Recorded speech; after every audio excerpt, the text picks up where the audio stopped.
Hi, and welcome to another episode of Startup Stories, the podcast that brings you your weekly entrepreneurship education and startup training by Europe's most inspiring founders. This episode brings us together with Andrea Girasole from Bilte, a startup that offers end-to-end invoicing software that lets them do your invoicing while you run your business. In our conversation, we cover how Andrea started out, how being part of an accelerator program helped him in the starting phase of a startup, how Bilte acquires customers, and more. I'm super excited to share this first episode with you today. Enjoy! Cool. Thanks so much for coming, Andrea. Thank you. I'm really excited about this startup because I checked you up and somewhere you said that the long-term vision is to eradicate paper bills with Bilte. And that is something I've been discussing with my partner for years. When I was studying, I got so many letters and bills, and I said, why? Why is that something that still exists? So I'm super excited. And let me tell me a bit about who are you and what does your startup do? So my name is Andrea Girasole, and what we do is basically we're a multi-channel for sending invoices and a multi-channel of payments. We believe that through the multi-channel we can convince more people to switch from paper invoice to digital invoice, because actually they were able to receive the invoice digitally how they want. So some people will go for email, some people will go for WhatsApp, some people will go for SMS, but there will be nobody that would say no to digital invoice. Okay. At the same time, we attached different payment options. So if somebody want to pay directly through email, through SMS, and through the different channel, they can do it. We, of course, one of the channel that we attach is, of course, e-bill. So if some people would like to receive invoice through e-bill, they can still receive invoice through e-bill as well. Yeah. For company is valuable because they spare lots of money. Yeah. How much do they spend on one letter? Is it because the sending is 1 franc or how much is it? 1 franc at least. And then the paper. And then there is the paper and the reconciliation job and stuff like this, which is in total is between 5 and 10 Swiss franc. It depends from the size. It depends from the size of the company. Wow. Yeah. It's insane. It's insane. Especially it's also difficult for companies, if you send an invoice by paper, the consumers they receive the invoices might actually put the wrong number on the payment. So for the reconciliation process, it's really difficult to find out, okay, is this customer already really paid, or there was a mistake and stuff like that. So, does that happen a lot? Yeah, I mean, I was surprised, but for example, in a large company with who we are working with, they have around 600, 800 cases every 2 months, That is a lot. Yeah, it's a lot. It's a lot of money not coming in and a lot of work. Or they are coming in, but they don't know from where they're coming in. So they don't know actually if the invoice is paid because an invoice was paid or there was a mistake there. Yeah. So we try to solve this problem. And, That's cool. So multi-channel, you mean how far do you go? Do you really have WhatsApp and I can pay my bill through WhatsApp? Correct. There are you receive your bill through WhatsApp. You click on the Pay Now button, and basically land in we call it the payer portal. And in this payer portal, you can either download your invoices or you can pay your invoices using a different channel. We included the credit cards. We can include online banking if the company wants. Yeah. And we are including also the registration to e-bill if you want to receive in the future on the e-bills. Yeah. Another payment option that is there is the payment through installments. So if you want to pay through different installments, you can. So if I want to pay $100 in 5 times $20, you can do it. Okay. So. How does that work though? Because do you need WhatsApp for Business to be allowed in a country to do that? No, this is actually different in every country. Yeah. But recently WhatsApp kind of opened their APIs. So you just have to get in contact with them. They actually have to approve. They have to see that you're a proper business, and then you can actually use their channel. Yeah, that's cool. That's really nice. We're gonna have to try that out. But I would say, actually we can include also Facebook. Yeah. But most of the companies in Switzerland are still really conservative. So the two channels that they want to choose are email and SMS. Yeah. Even and with WhatsApp, and email, of course. Yeah. But they are still afraid that WhatsApp or Facebook are not the right channel. So we actually at the moment didn't implement a lot of WhatsApp and Facebook delivery. Is the reason they're afraid because WhatsApp and Facebook are American companies? They have all the information in the US. I mean, of course that is one of the reasons. Even though you don't see, when you receive the message, you don't see the invoice. The invoice is not attached to it. You have to click on a button to reach this payer portal, and this payer portal stays in the environment of the company or in our environment. So there is not much risk, but it's understandable that especially large enterprise are not so comfortable in doing that right now. Let's go to the very beginning. Yeah. How did you, so there's 3 questions in that question. How did you make it financially, time-wise, and emotionally possible to start your project? Because as far as I know, this is your first startup. Yeah. So let's go into financially. How did you start that? Because a lot of people, that's the first thing they say when you ask them, why don't you pursue your idea, is, well, I have a job and then I have a girlfriend or whatever and hobbies and I don't have time. I need to pay my bills.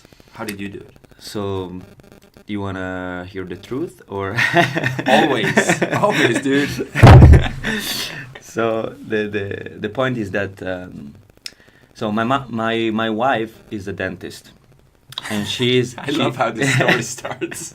That's a funny story, and so my wife is a dentist, and she was opening actually praxis, a dental studio. Right. So my parents thought would be a great investment to invest 50,000 Swiss franc in my wife praxis. Yeah.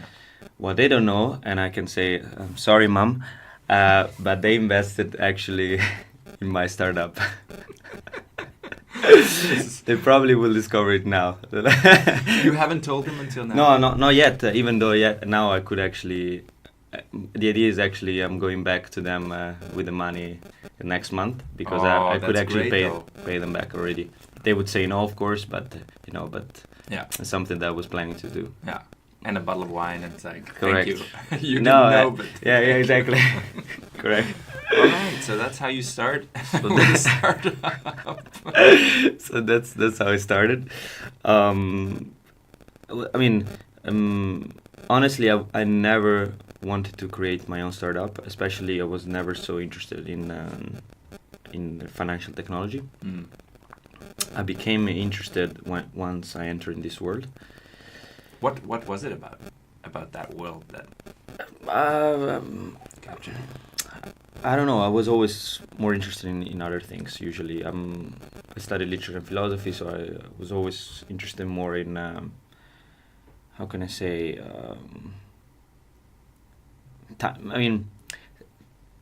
I was interested in technology, but not so much that to think about doing my own corporate. Yeah. Then what happened is that I was working for an IT agency. They sent me to the 6th Hackathon to find possible developers, talented people to add to the team. Yeah. And I was there for 48 hours, and I remember. It was Friday evening. It was actually 48 hours straight, and was Friday evening. Was Friday and Saturday, and Friday evening at 12. I thought, "What the hell am I doing here? Why I came here?"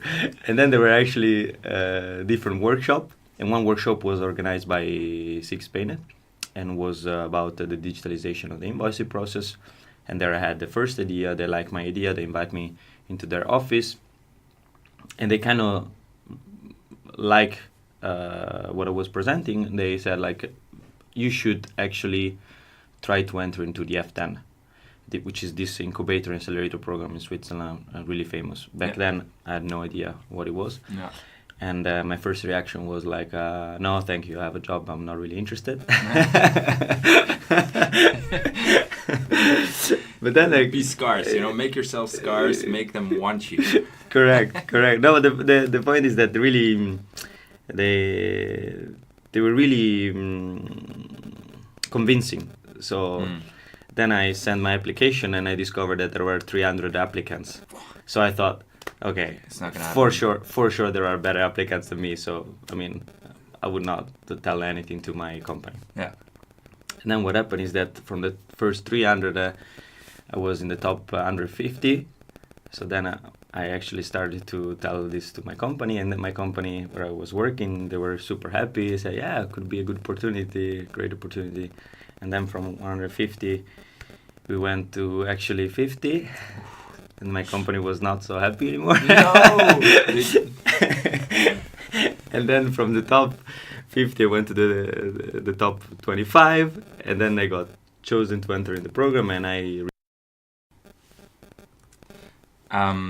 So since we're talking about the F10 accelerator, I've interviewed one other company that has gone through the accelerator. What was your experience like?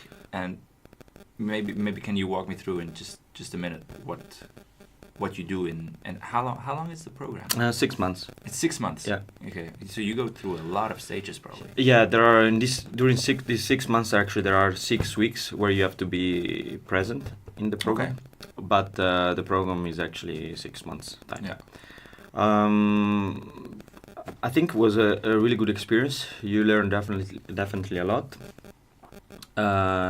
This program is sponsored by a major corporation, so you have the chances actually to get in touch right away from this major corporation, and they choose you to be there. Right. So it's interesting if you want to have one of these sponsors as a customer. Correct. Later. Exactly, and that's what happened with us, because actually first of all we got invited from Generali to their office space that they opened for all the startup. Yeah.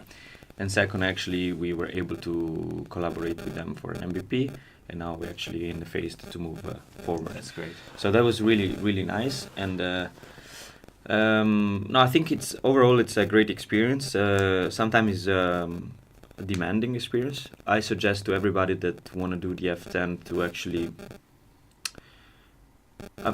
to quit their job. I would say not only if you want to do the F10. If you want to do a startup, I suggest to everybody to quit the previous job, because like this you can focus mainly on one thing. And otherwise would take too much time actually to do something, Yeah. Isn't that a big risk though? It's a huge risk to just quit the only income source you have. Yeah, and it's a huge risk, especially in Switzerland, which is a really expensive country. Yeah. On the other side, if you flip the coin, actually, if your startup doesn't go well, you can go back to a normal, well-paid job pretty easily in Switzerland. That's true. So you need to know before entering in the F10 how much you're willing to spend and how much time you want to give yourself to make sure your startup is successful. Yeah. If you match this time that you previously planned, that makes sense to continue.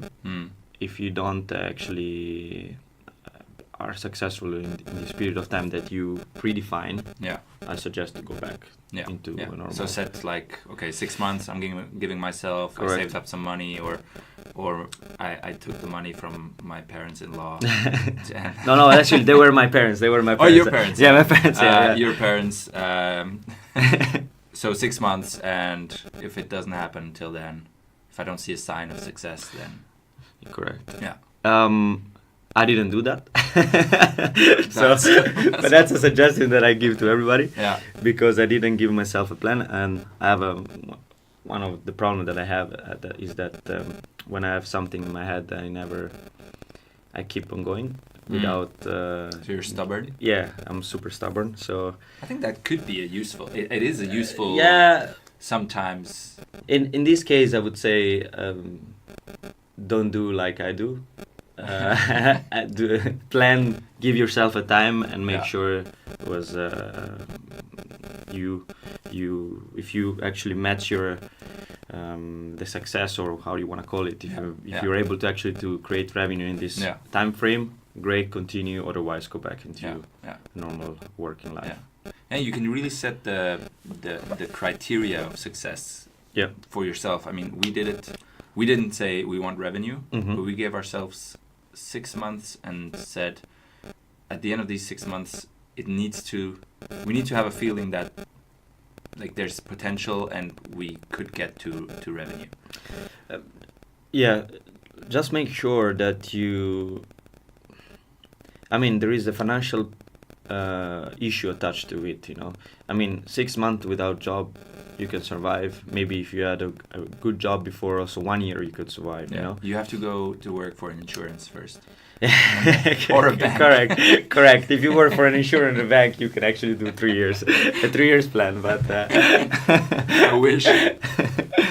Otherwise, it's complicated. It's tougher, definitely. So, can you tell me how did the F10 Accelerator help you launch your venture? Like, what exactly did you do in there? So in the program, you actually have different milestones, and the end of this milestone is actually creating a prototype. Right. In this milestone, you go through budget planning, so business plan. Then you go through legal knowledge that you acquire from different partners. Yeah. Is that, I could imagine that's to be super useful.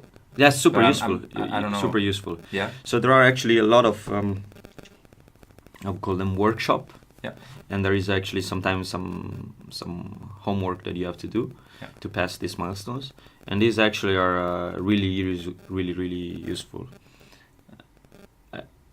That's actually, I think it's a great program if you never did like a startup before, and you want to start from somewhere. I think this is really helpful.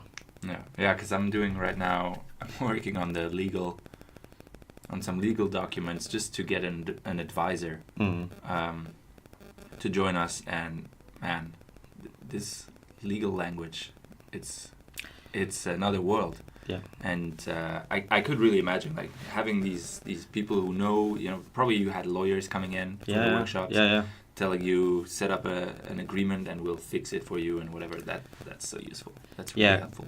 Going back, probably I would study something else. You would study law? Or law or something that give me a job after. Not literally in philosophy. Oh well. Yeah.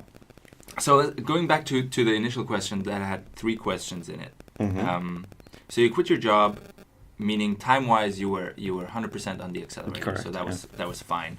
How did it go emotionally, or it's a different thing. It's a different world, working for a big company and starting your own startup.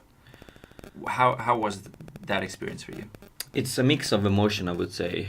You're super excited because you are actually creating something from scratch and you see it growing days after days, or also month after month.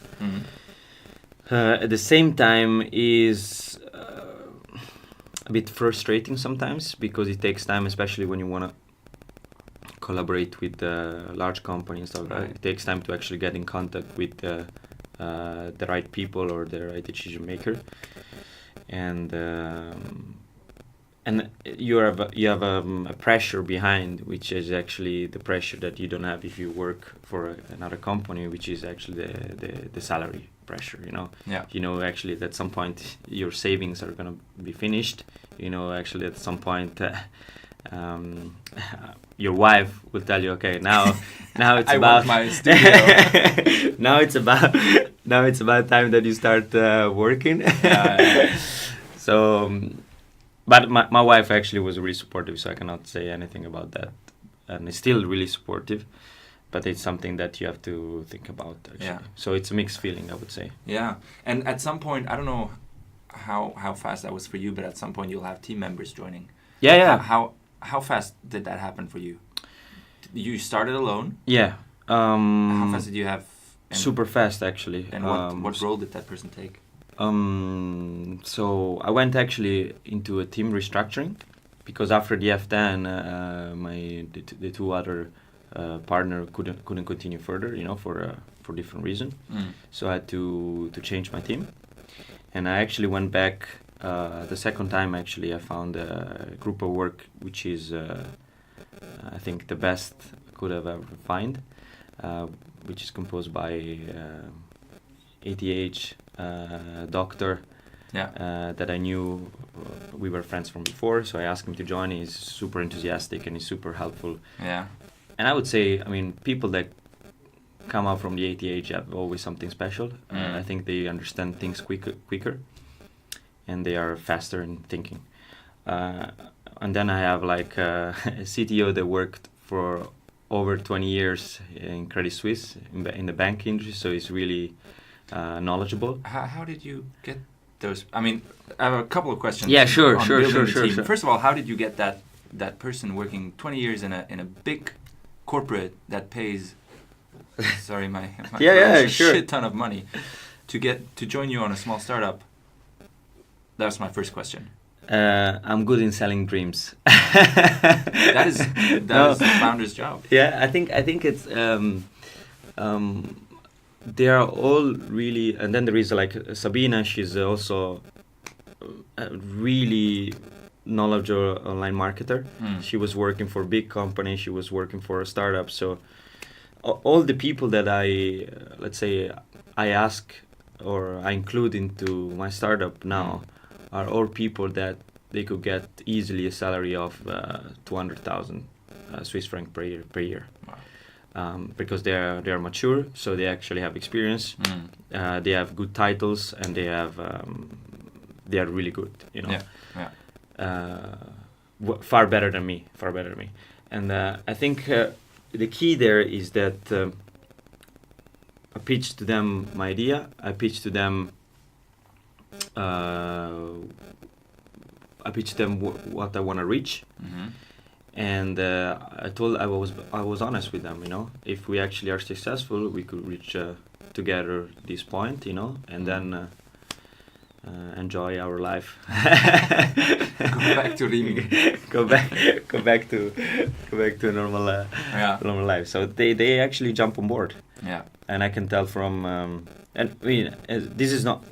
These are the how you want to call it, the founders or the C-level one. Yeah. But overall, in all the company, people are super excited about what we are doing, and this for me is fantastic. I see the guys that actually develop the product. Those guys are working super hard. They are telling me what I really like is that I don't tell them, okay, do that, It's always a conversation, So if they think my idea is a bad idea, they tell me, And that means a lot for me, because it means that actually they are thinking about the product. It means that actually they love what they are doing, And this is super important for me. How did you know that these first few people you hired were the right one for the culture you wanted to build, the team you wanted to build? There's a lot of I don't know. Did you have a certain interview process? Did you prepare specific questions? No. First of all, during the 6 months in the F10, I learned a lot. I learned also a lot about I would say myself, and also a lot about the people that I would like to have around myself for this adventure. Yeah. In the beginning, I started just okay, let's do something. Let's create a team. I don't know where. Let's see if this is successful. And then I kind of structure myself to have a proper. I wouldn't say a proper team, but I would say more a proper group of people with who I want to work with. Yeah. And I knew Sabina from before. She was actually my former, I would say, sort of boss in my first job that I got in Switzerland. Yeah. And we got along really well. even though I was a super bad employee. And then That's entrepreneurs in general, I guess. correct. And then I knew Johnny, the doctor from ATH from my sport, baseball. Yeah. He's the coach of the women team, and Yeah. I always like to talk with him about the ideas and new things.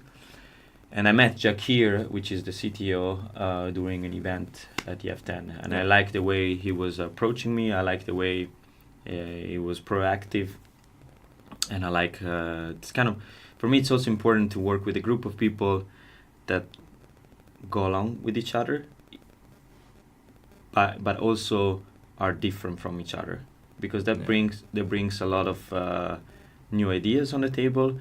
That brings a lot of healthy discussion with facts and figures.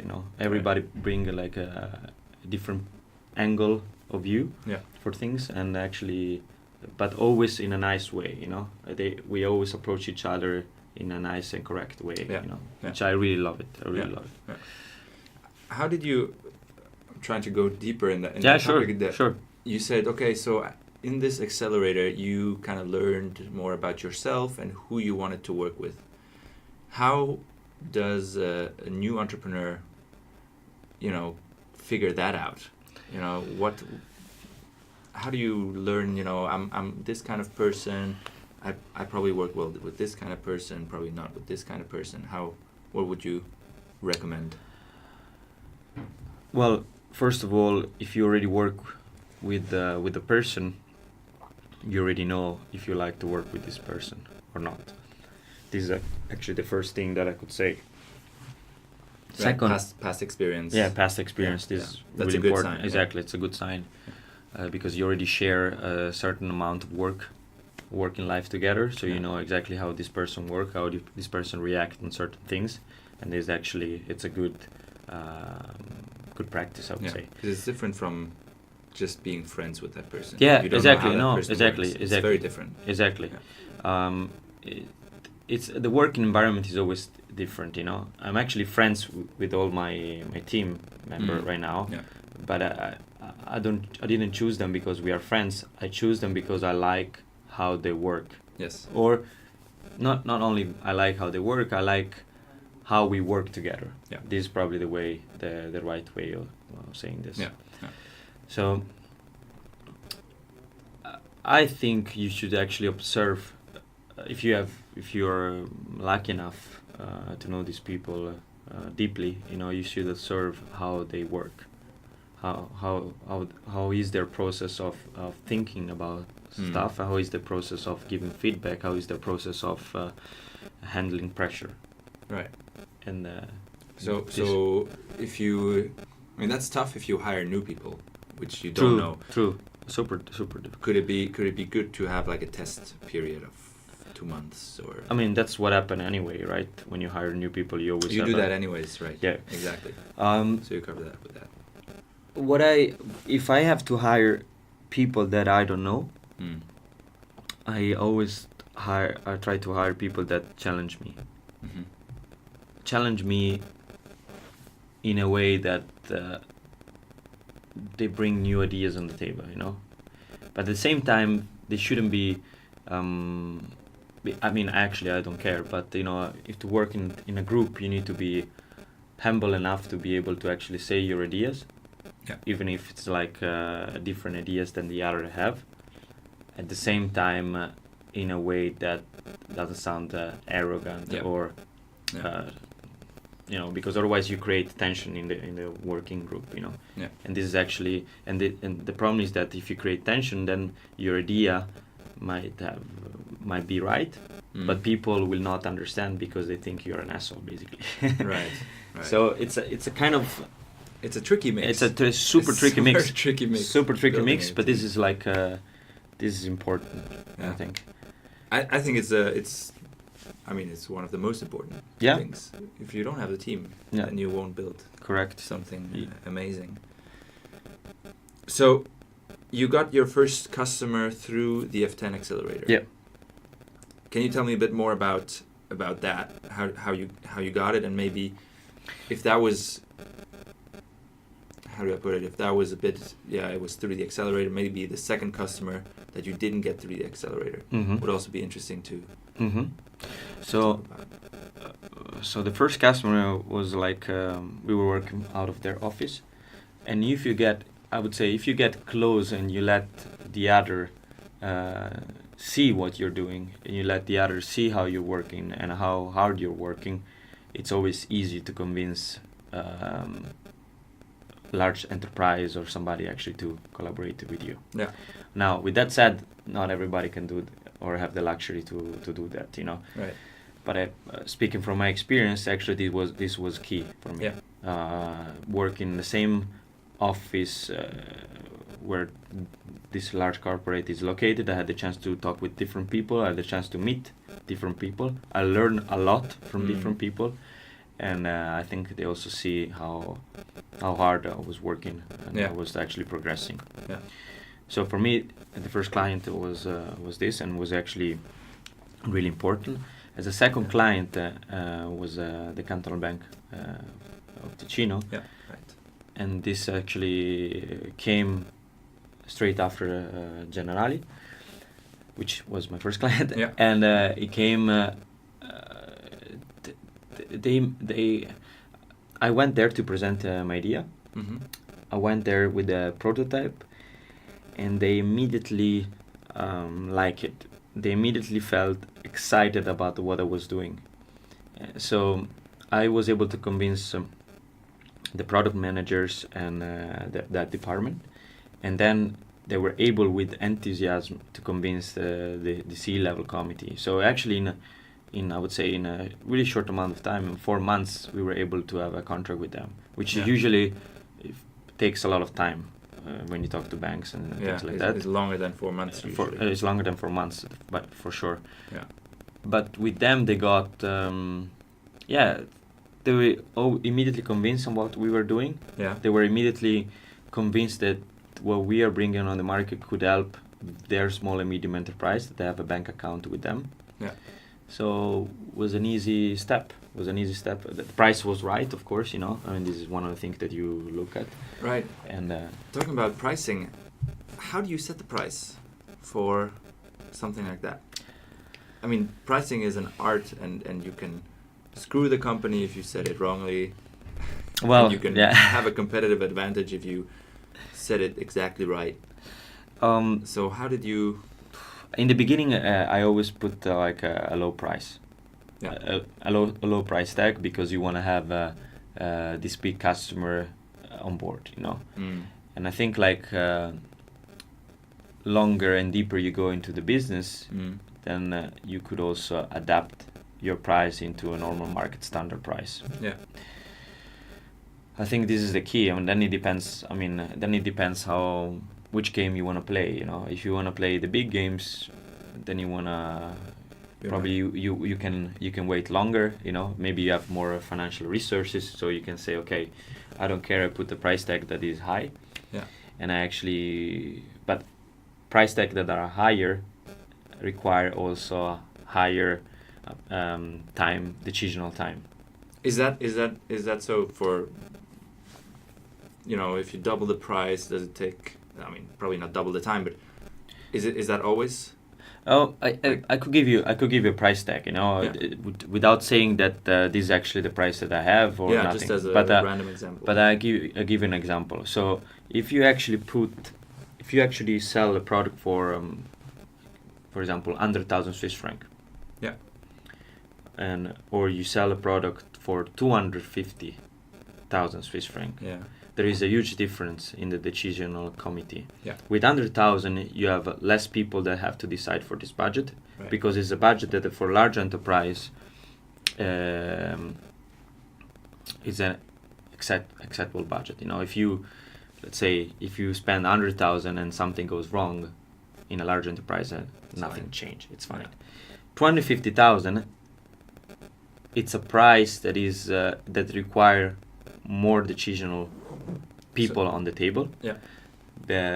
Because of course it's an amount that you lost 250,000 Swiss franc. You know, that's an amount that is more significant for a large enterprise. Yeah. So these are the two, I would say, two price range that you have to consider. How much research do you do to find out that, you know, in this company, up to this level, you know, up to 190,000, it's a faster decision, and after, you know, upwards, it takes longer. Do you do you no, have any of that, or do you have benchmarks? I think I use a benchmark actually. It depends on if it's a company that I was already in contact with. It's the size that of a previous company with who I work with. Then I do they probably is gonna be like that all the time. Yeah. But this is really their benchmark that I use. 100 to 250,000 is like, and then I base the price around this. You know. Yeah. I'm not doing 100,000, 250,000, but you know, like I always try to leverage around these two benchmarks. Yeah, that makes sense. So you're in a business to business startup. Correct. In the end, it's like a business to consumer. Yeah, they then use it for their consumers. Correct. That's true. I'm wondering what's attractive for you in business to business startups. I'm very much business to consumer. I want to talk to the individual. So I'm wondering, you know, what about business to business excites you? So first of all, there are different. I will start from a different angle. Mm-hmm. There are different ways why people wanna do a startup. They believe in creating something great for the planet. You know, they believe in creating something inspiring for other people, etc. Yeah. And there are people actually they do a startup like myself to actually make money. You know, to be something. I mean, which is a valid reason. It's a valid reason. You know, like I think I have a good idea. I wanna actually monetize this good idea. Yeah. You know, so if you come from this perspective, it's easy for you to go on a B2B market than on a B2C, mm-hmm. because with our product we could have gone directly to the B2C market, but that means that actually we would have spent more money into sales, into marketing. A lot more. Yeah, exactly, a lot more. You would need to actually to hire more people, and as a startup you don't have this huge financial power unless you raise the 20 million, you know, which is as a early stage startup is almost impossible. Yeah. So we kind of decide strategically to try to go into the B2B market, mm-hmm. to actually in the end reach the consumers. Because I mean the businesses are the ones sending the invoices. Correct. Yeah. Correct. So we decided to go, for example, for the small and medium enterprise market. We didn't decide to go door to door to sell our system. We decided to go through a banks, or to different banks. You know. Now we started with the Cantonal Bank of Ticino. We actually want to acquire different banks, but the idea behind that is that they offer something that is helpful for the small and medium enterprise market, and we actually cut costs for sales and marketing to sell directly to the different small and medium enterprises. Yeah. So it was a more like, I would say, a strategic decision based on actually the financial or the fundings that you have.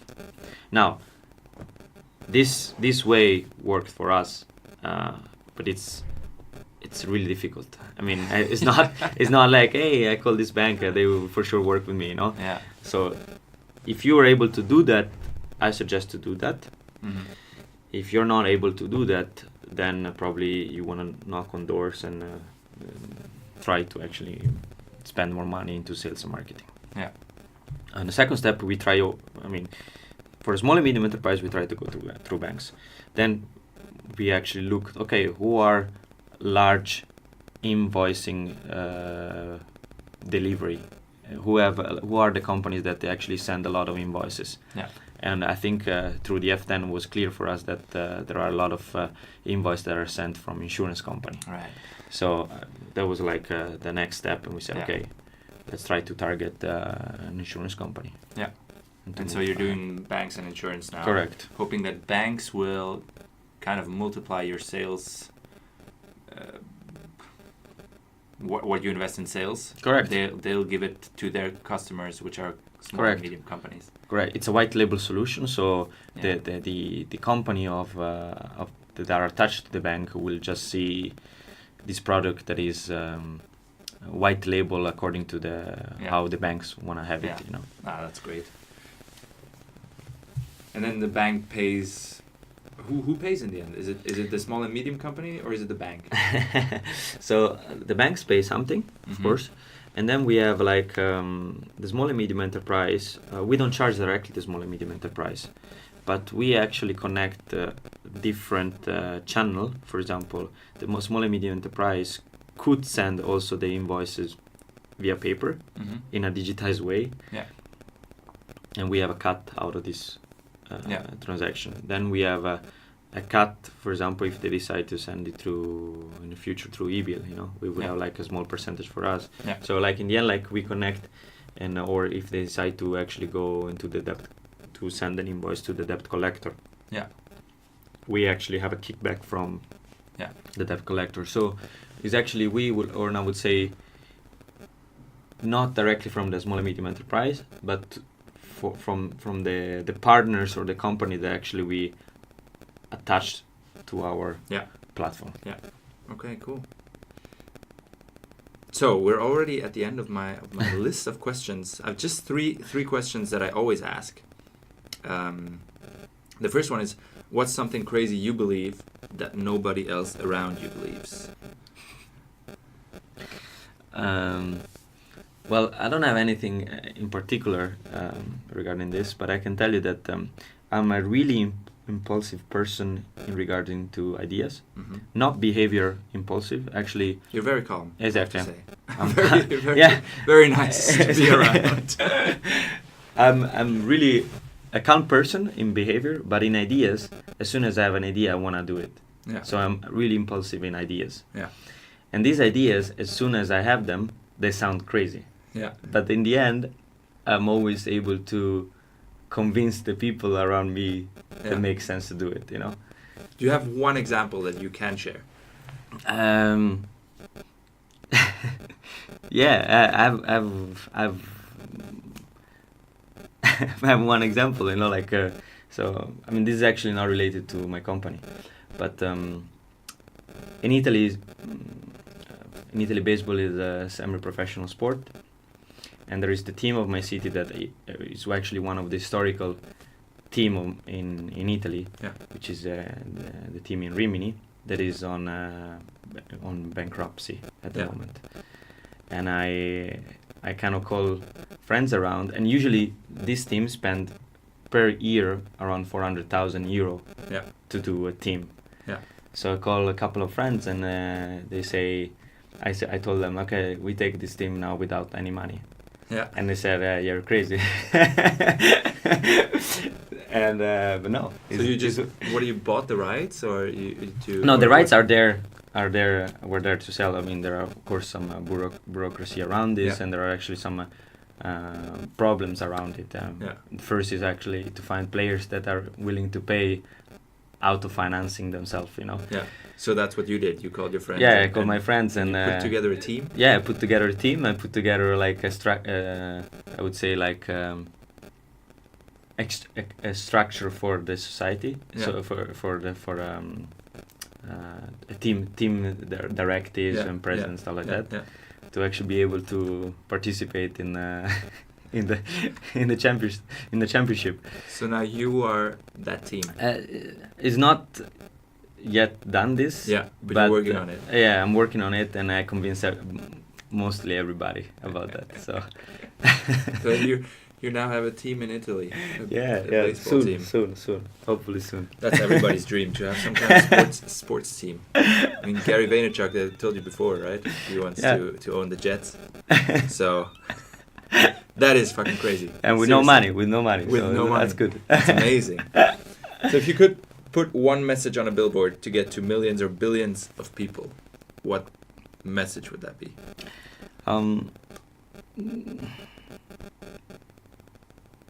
I really like this motto, which is like the difference between dream and reality is action, because that's really how I think. I always have, if I have a dream, I try to achieve it, but I don't try to achieve it with words, because a lot of people talk, a lot of people like to talk about things, you know. I try to do things to actually reach this dream, and it's, in my life is everything like that, it's like I try, like I have this, I don't dream for nothing, like I don't talk for nothing, So I always have this dream, then it's something that I want to reach. Otherwise it's not a dream, it's just a thought. That's the difference for me. I really like this. Also, it reminds me of a thing in an interview. Steve Jobs said most people don't realize that everything that is around them, the whole world, was built by people not necessarily smarter than them. And so if you realize that, you kind of get that confidence that you can do whatever you want to do if you put enough time and effort into it. That's true. That's absolutely true. Definitely. If you have a dream, just think about how can you get there instead of dreaming about it all the time. Because otherwise it's a waste of time. You could spend this doing something that you like. You have a hobby, maybe. You do whatever you love. Definitely. I like that. It's not dreaming; it's thinking. If you don't actually take action, for me. Definitely.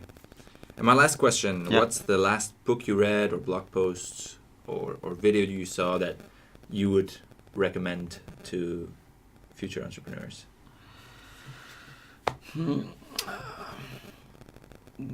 Actually, there are lots of books that I read. You read a lot? Yeah. Very few actually are related to creating companies and entrepreneurship. What are the most focused on? I really like a lot of books that tackle either historical context or how can I say, like people behavior. And in a sense, I think in the end this is helping me out also in business. Because I based my actually my strategy always in the context where I'm living, or in the context that is around me. So learning from the past, from different historical context, or learning from people behavior, actually helped me to have better, I think, have a clear, better picture of strategy or an action that I should take. Do you read a lot of biographies then, or what kind of people in the past? Do you read about historical people, or? I read about historical people, yes, but I also read about historical context as well. Like for example, I read about the Great Depression that was in the 1929. I read about what happened in 2008. That when everything collapsed. What was the region? Like this, and how was actually the economical context around this period. And also I also read a lot of I would say like behavioral books, like how. You have an example? Well, I read this book that recently, actually, it's called The Founders. And I'm interested in this book because it's not only the classical book that tells you how Steve Jobs, Jack Ma, and all these other guys actually create their own companies, but it goes more into goes more deep into actually what kind of person they were, what kind of actually decision they took in this specific context, what kind of mistake they did, and this is not because I want to actually copy them or take them as role model, but because I want to see how they react Yeah. in a specific situation. Yeah. Yeah. And this reaction it could be something that I also would have done, or could have been something that I wouldn't have done, you know. Yeah, definitely. But it's good to see what they did. You know? Yeah, yeah. I think it's looking at the past to inform you, to learn about what to do in the future is definitely interesting. I read a couple of biographies. Mm-hmm. I did read the Steve Jobs one. I'm sorry. I knew it. No, I'm sorry. And the Elon Musk one and another one. I thought they were quite interesting, just to see what they did and see if it's as you say. Sometimes it resonates with you, and sometimes you say, I probably do it differently. Yeah. Yeah. But it's not. What I'm not interested into is like his history about success. You know. Yeah. I truly believe like each person is different, Mm-hmm. and each person. Okay, there are similar paths. You know, each person is similar to somebody else, maybe. You know, but each person has to find their own way. So I'm not really a strong believer into role models. You know, I'm not really a strong believer into people that are on stage and talk and the other people think that this person is God. You know. Yeah. But I'm more interested in knowing actually how their decision works. Yeah. Yeah. You know, how, in which kind of context they took this decision. You know, and this is actually what is interesting for me. The rest is only blah blah blah. Which, it's a lot of blah blah blah. And exactly. putting people on the pedestal. And Yeah. Yeah. Exactly. There's a lot of that happening. Yeah, definitely. Thank you so much. That was it. Thank you. You survived the interview quite nicely. Thanks so much for your time, and a lot of success acquiring new business customers. Thanks to you. Thank you for listening to another episode of Startup Stories. Make sure to check out the show notes with additional links at nerdentrepreneurs.com. And if you like our podcast, leave a review on iTunes. See you next week.